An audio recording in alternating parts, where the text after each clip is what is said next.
तो उसको अपना सपना पूरा होते दिखा और पूरी तरह कब्जा करने का। मराठा साम्राज्य रहेगा, लड़ाइयों में उलझकर खत्म हो जाए। उस बहामनी एम्पायर और विजयनगर एम्पायर हमेशा से ही कॉन्फ्लिक्ट में रहते थे। खत्म हो गई और वहां पर 5 नई सल्तनतें बनी। शाह अकबर मुगल एम्पायर को डेक्कन में फैलाने की कोशिश कर रहे थे। पुणे की जागीर दी। 16 डेक्कन की 5 सल्तनतों में से सिर्फ 2 बची थी और बीजापुर सल्तनत के कई किलों पर हमला शुरू कर दिया।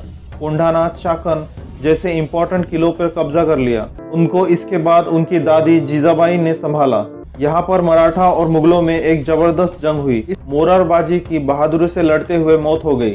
तानाजी मालुसरे जी मारे गए, नजर कैद कर दिया। दक्कन पहुंचकर शिवाजी महाराज ने बीजापुर सल्तनत पर फिर से हमले शुरू कर दिए। उनके दूसरे बेटे राजाराम का जन्म हुआ। 120 लड़ाइयाँ लड़ी और एक भी नहीं हारी। वसरूर की लड़ाई में मराठा नेवी ने पोर्तुगीजों को हराया। सोयराबाई के कान भरना शुरू कर दिया। हम्बीरराव मोहिते को लगा सोयराबाई को समझाने की कोशिश कर अपनी सेना लेकर रायगढ़ पे पहुंचे।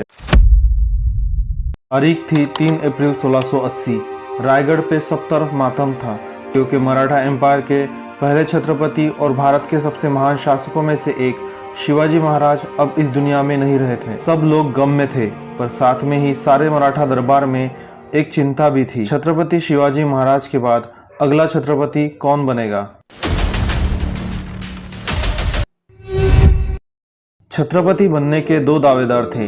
एक छत्रपति शिवाजी महाराज के बड़े बेटे संभाजी महाराज और उनके सौतेले छोटे भाई राजाराम, जिनकी उम्र उस वक्त सिर्फ 10 साल थी। वैसे देखा जाए तो बड़े बेटे होने के नाते संभाजी महाराज को अगला छत्रपति बनना चाहिए था, पर शिवाजी महाराज की दूसरी पत्नी और संभाजी महाराज की सौतेली माँ महारानी सोयराबाई अपने बेटे राजाराम को छत्रपति बनाने पे अड़ गई।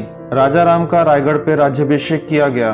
तब संभाजी महाराज पन्हाड़ा नाम के किले पर थे। उधर जब औरंगजेब को शिवाजी महाराज की डेथ की बात पता चली तो उसको अपना सपना पूरा होते दिखा, जो वो तब से देख रहा था जब वो दक्कन का सूबेदार था, दक्षिण भारत पर पूरी तरह कब्जा करने का।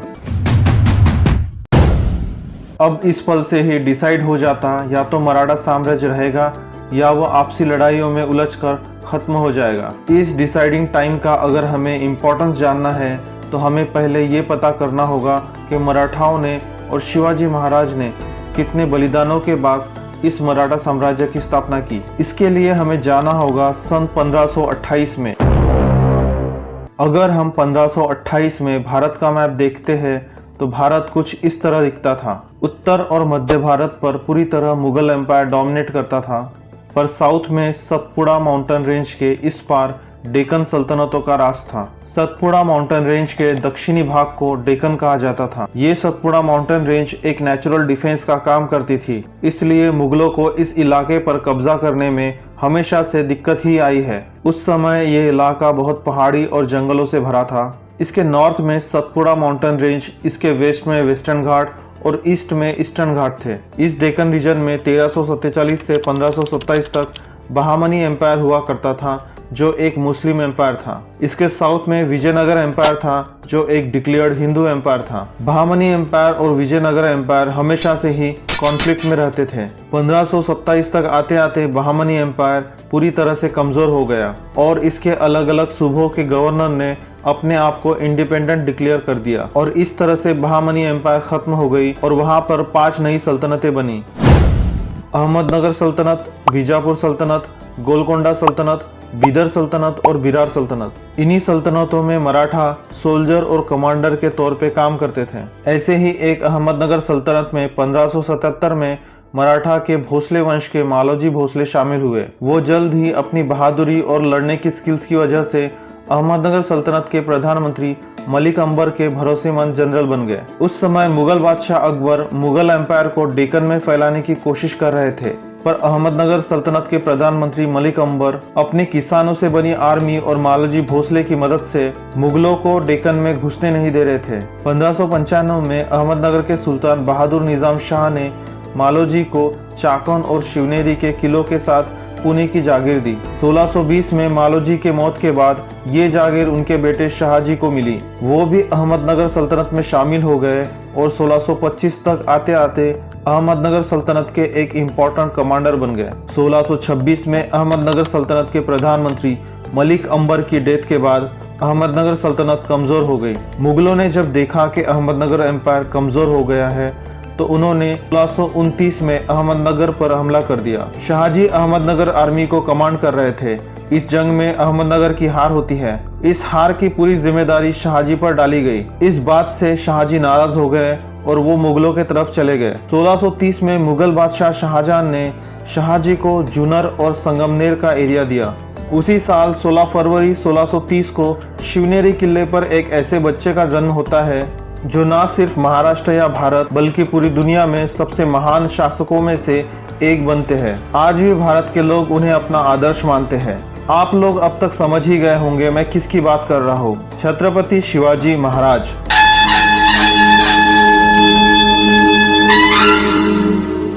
1632 में अहमदनगर के सुल्तान फतेह खान ने मुगलों से दोस्ती कर ली और वो मुगलों के अधीन हो गए। बदले में मुगलों ने उन्हें वो एरिया दिया जो पहले शाहजी को दिया था। शाहजी इससे गुस्सा होकर बीजापुर सल्तनत से जा मिले।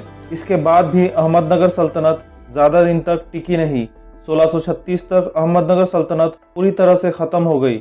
उनके इलाकों पर मुगलों ने कब्जा कर लिया। इससे पहले 1572 में अहमदनगर सल्तनत ने बिराल सल्तनत को हराकर उसे अपना पार्ट बना लिया और 1619 में बीजापुर ने बीदर पर कब्जा कर लिया था और अब अहमदनगर सल्तनत भी मुगलों के अधीन थी। अब डेक्कन की 5 सल्तनतों में से सिर्फ 2 बची थी, बीजापुर और गोलकोंडा। इधर शाहजी की मुसीबतें और बढ़ने वाली थी क्योंकि बीजापुर सल्तनत ने भी मुगलों से हाथ मिला लिया। मुगल तो पहले से ही शाहजी से नाराज चल रहे थे, इसलिए बीजापुर ने शाहजी को बीजापुर के दूर दक्षिण इलाकों में भेज दिया और जाते जाते शाहजी ने पुणे की जागीर शिवाजी महाराज को दे दी। शाहजी की यही सोच थी कि शिवाजी महाराज भी आगे जाकर बीजापुर की सेना में बड़े कमांडर बनेंगे, लेकिन शिवाजी महाराज एक अलग मराठा एम्पायर बनाने के लिए काम कर रहे थे। शिवाजी महाराज ने मावड़ा नाम की अलग किसानों की छोटी सेना बनाई और बीजापुर सल्तनत के कई किलों पर हमला शुरू कर दिया और उनमें से कई पर कब्जा कर लिया। सिर्फ 15 साल की उम्र में उन्होंने तोरना, कोंढाना, चाकन जैसे इंपॉर्टेंट किलों पर कब्जा कर लिया। 1657 में उनके पास 40 किले आ गए थे।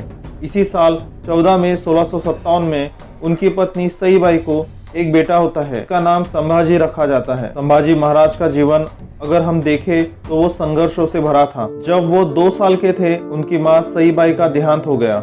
उनको इसके बाद उनकी दादी जीजाबाई ने संभाला।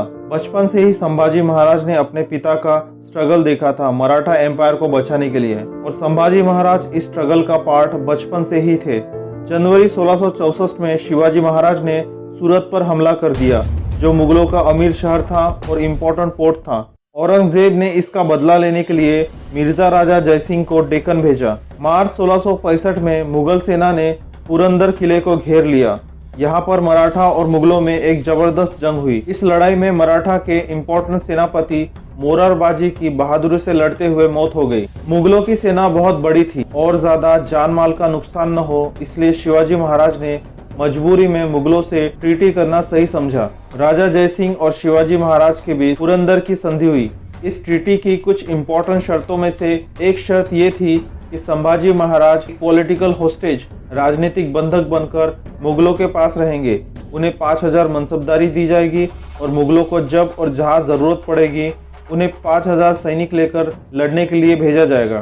तब उनकी उम्र 9 साल की थी। इस ट्रीटी में और शर्तें भी थी, जैसे शिवाजी महाराज को 35 में से 23 किले मुगलों को देने पड़े। इसमें से कुछ इम्पोर्टेंट किले भी थे, जैसे कोंढाना और लोहगढ़ का किला। ये कोंढाना वही किला है जिसके बारे में हमें 2020 में आई फिल्म तानाजी में बताया गया है, जिसमें इस पुरंदर की ट्रीटी के बाद के मराठा एम्पायर के हालातों के बारे में बताया गया और कैसे मराठा आर्मी ने इस ट्रीटी में दिए गए कोंढाना फोर्ट को वापस जीता, जिसमें मराठा कमांडर तानाजी मालुसरे जी मारे गए। इस ट्रीटी की और एक शर्त थी, शिवाजी महाराज को औरंगजेब के दरबार में पेश होना पड़ेगा। 1667 में पुरंदर ट्रीटी की शर्त के हिसाब से शिवाजी महाराज आगरा जाने के लिए निकले। 12 मई 1667 में, जिस दिन औरंगजेब का जन्मदिन था, शिवाजी महाराज मुगल दरबार में पेश हुए। संभाजी महाराज पहले से ही राजनीतिक बंधक, पॉलिटिकल होस्टेज के रूप में आगरा पहुंच चुके थे। शिवाजी महाराज को आगरा दरबार में पीछे खड़ा कर दिया गया। जबकि पुरंदर ट्रीटी के हिसाब से वो एक मेहमान बनकर मुगल दरबार में आए थे। इससे शिवाजी महाराज बहुत नाराज हुए और भरे दरबार से वो चले गए। औरंगजेब को जब ये पता चला तो उसने शिवाजी महाराज और संभाजी महाराज को नजर कैद कर दिया।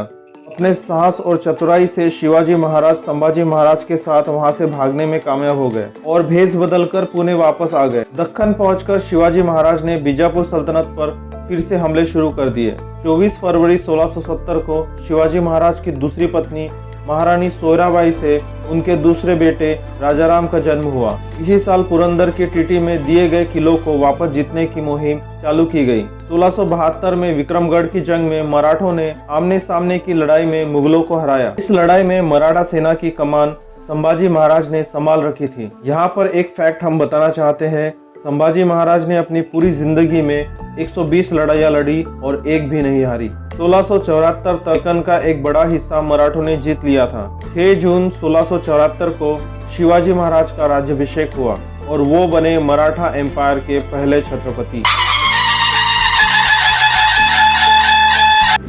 इस राज्याभिषेक का सारा काम संभाजी महाराज की देखरेख में हुआ था। जो विदेशी इस राज्याभिषेक में आए थे उनसे संभाजी महाराज खुद मिल रहे थे और खुद बात कर रहे थे। वो विदेशी बहुत हैरान तब हुए जब संभाजी महाराज उनसे उनकी ही भाषा में बात करते थे। संभाजी महाराज ने कई भाषाएं सीखी थी, जिसमें से कुछ रीजनल लोकल भाषाएं थी। इसके साथ ही पुर्तगालियों की भाषा, इंग्लिश, मुगलों की भाषा, तमिल और तेलुगु जैसे साउथ इंडियन लैंग्वेज भी थी। यहाँ तक कि संस्कृत में बुद्ध भूषण, नशिका, नायिका भेद, 7 शतक जैसे ग्रंथ लिख डाले। मुगलों ने कभी समंदर का इम्पोर्टेंस नहीं समझा। शिवाजी महाराज और संभाजी महाराज समंदर और नेवी का इम्पोर्टेंस जानते थे, इसलिए मराठा एम्पायर के पास एक स्ट्रॉन्ग नेवी भी थी। साथ में उन्होंने समंदर के किनारे कई किले भी बनवाए थे। वसरूर की लड़ाई में मराठा नेवी ने पोर्तुगीजों को हराया और कोलाबा की लड़ाई में अंग्रेजों को हराया। राज्याभिषेक के 6 साल बाद शिवाजी महाराज का 55 वर्ष की उम्र में रायगढ़ पे निधन हो गया। हम यहाँ एक पॉज लेते हैं। आप यहाँ पे सोच रहे होंगे कि हमने शिवाजी महाराज के जीवन को बहुत ब्रीफ में बताया है, पर यह वीडियो संभाजी महाराज के ऊपर बनाया गया है, इसलिए हमने उन्हीं घटनाओं को एक्सप्लेन किया है जो संभाजी महाराज ने अपने पिता के साथ अनुभव की थी। अगर आप चाहते हैं कि हम शिवाजी महाराज के जीवन पर एक वीडियो बनाएं, तो कमेंट बॉक्स में छत्रपति शिवाजी महाराज की जय कहकर कमेंट करें। हम वो वीडियो भी जल्द ही लाएंगे। और इस चैनल को सब्सक्राइब और लाइक करें ताकि हम ऐसे वीडियो आप तक हमेशा लाते रहें। अब चलते हैं अपने वीडियो की तरफ। छत्रपति शिवाजी महाराज की डेथ के बाद मराठा एम्पायर के कुछ मंत्रियों ने सोयराबाई के कान भरना शुरू कर दिया राजाराम को छत्रपति बनाने के लिए। क्योंकि राजाराम तब सिर्फ 10 साल के थे, इसलिए उन्हें कंट्रोल में रखना आसान था और दरबार के कुछ मंत्री इसे अपने फेवर में यूज करना चाहते थे ताकि सत्ता पर उनकी पकड़ बनी रहे। इस बात का पता जब सोयराबाई के भाई हम्बीरराव मोहिते को लगा तो पहले तो उन्होंने अपने बहन सोयराबाई को समझाने की कोशिश। छत्रपति बनने का असली दावेदार संभाजी महाराज है और इस समय मराठा एम्पायर को संभाजी महाराज जैसे स्ट्रॉन्ग लीडर की जरूरत है। पर जब सोयराबाई नहीं मानी तब उन्होंने इस साजिश की बात पन्हाड़ा किले पर मौजूद संभाजी महाराज को बता दी। संभाजी महाराज अपने कुछ भरोसेमंद कमांडर के साथ अपनी सेना लेकर रायगढ़ पे पहुंचे और रायगढ़ पे कब्जा कर लिया। पहले तो छत्रपति शिवाजी महाराज का अंतिम संस्कार हुआ, फिर इस साजिश करने वालों को कैद किया गया। राजाराम को संभाजी महाराज ने अपने बाद उनका सक्सेसर घोषित किया। इस तरह संभाजी महाराज ने बड़ी चतुराई से मराठा एम्पायर को 2 हिस्से होने से बचा लिया। 16 जनवरी 1681 में संभाजी महाराज का राज्याभिषेक होता है और वो बनते हैं मराठा एम्पायर के दूसरे छत्रपति।